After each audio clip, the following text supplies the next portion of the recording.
Hi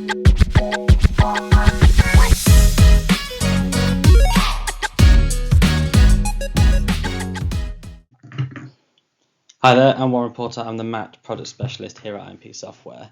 I'd done a video prior to this looking at what's stopping the sector from embedding ICFP as a financial management principle, a philosophy, and talked through the challenges with existing tools and what's prohibited folk from being able to embed ICFP into their culture, which then drives recruitment, staff planning and resource prioritization decisions. Today I'm going to talk through how here at IMP we've created our ICFP tool which solves those challenges and really enables trusts to embed ICFP as an ongoing financial management tool.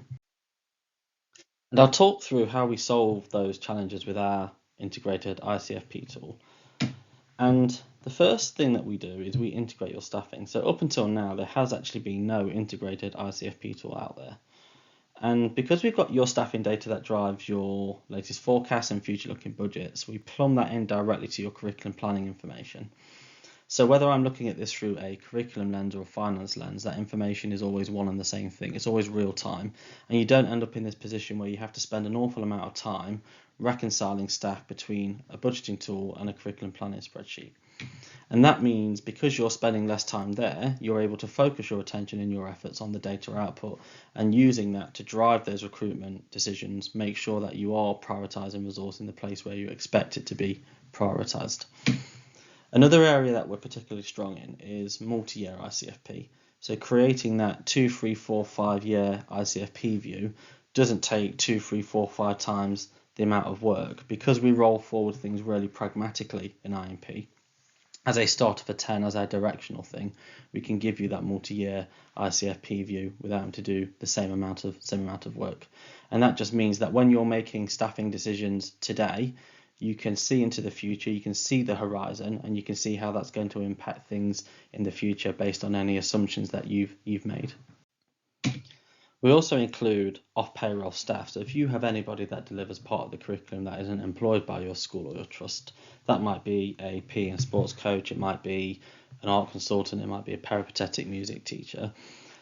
Because we capture them within the staffing model, we don't calculate things like national insurance or pension for these people, but it allows us then to bring through their FTEs and their costs into that curriculum model. So irrespective of whether you're delivering part of the curriculum through a employed person and in another school that same part of the curriculum through an external consultant, we capture all of that information within your staffing models, and that means that when you come to compare your scores against each other, you've got an apples and apples comparison rather than I've not been able to include these people in here because they weren't part of that staffing model. We're also we're a MAT system, and it means that when we come to compare schools, we can do lots of things to standardize and make things comparable.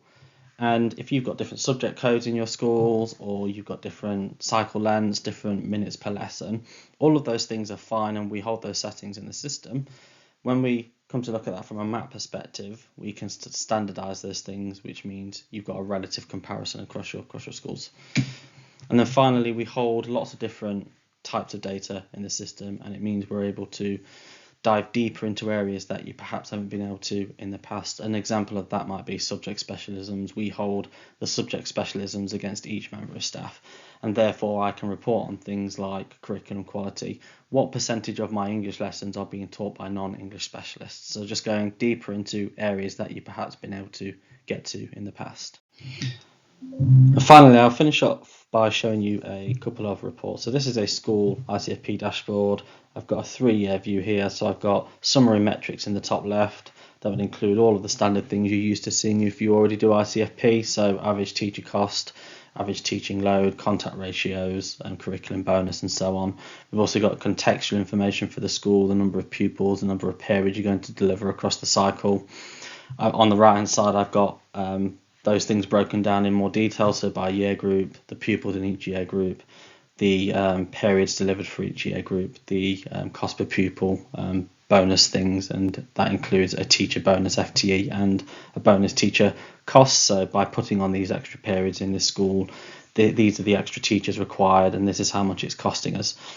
We also include in the bottom left budget information. So when you're making decisions based on aligned and holistic curriculum and financial data rather than just one or the other of those things.